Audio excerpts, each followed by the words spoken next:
This is the Hindu context for 3 circles. In the beginning, there was God. He's perfect and full of love and kindness and peace. He shared that with man, but man decided they would do things their own way. They thought they could do things better than God.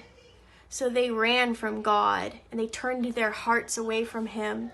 This also brought pop into the world. Because man brought pop into the world, we now have a broken world. And we have things like war, violence, extreme poverty. And man tries to leave this broken world through things like karma or dharma or puja or yoga and meditation.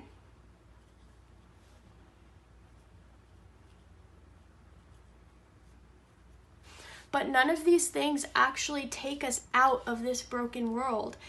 In fact, many of these things just lead us right back into our brokenness. So God himself did not want to leave us in our broken world. God himself came down into our broken world and he died for us on a cross. But 3 days after he died, he came back to life.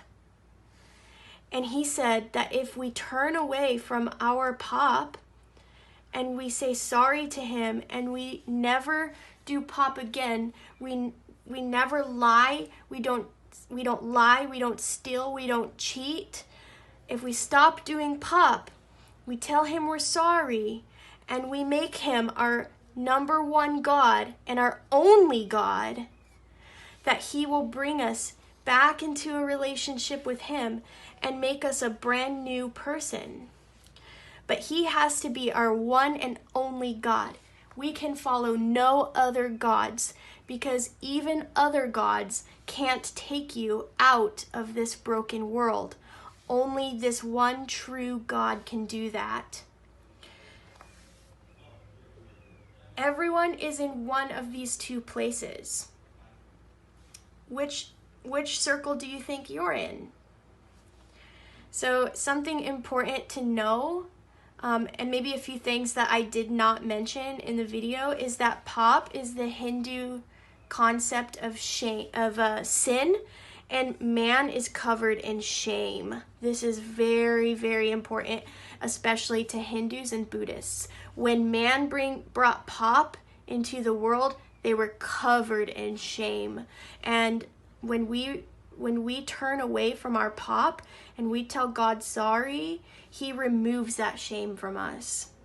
Another important thing to know is that karma is doing more good than bad, and they believe in something called karmic debt. You can explain that Jesus, when he died, he paid off our karmic debt, and that we no longer have to suffer the consequences of our sin.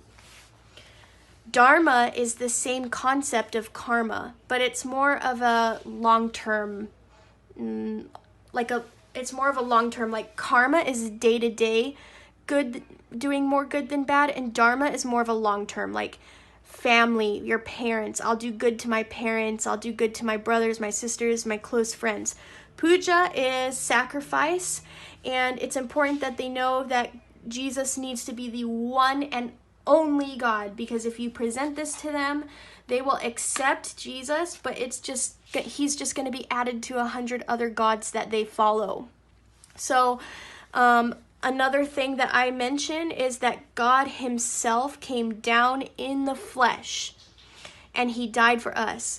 It's a hard concept for Hindus to understand when you say God sent his one and only son, Jesus.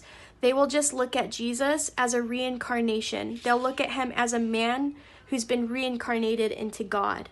So until they've decided to follow God, and we can have more discipleship time with them, I say God himself came down in flesh and died for us, and he can make us a new creation. And He pays our karmic debt. He's our one and only God, and especially he gives us eternal life. So that is the Hindu context for the 3 circles.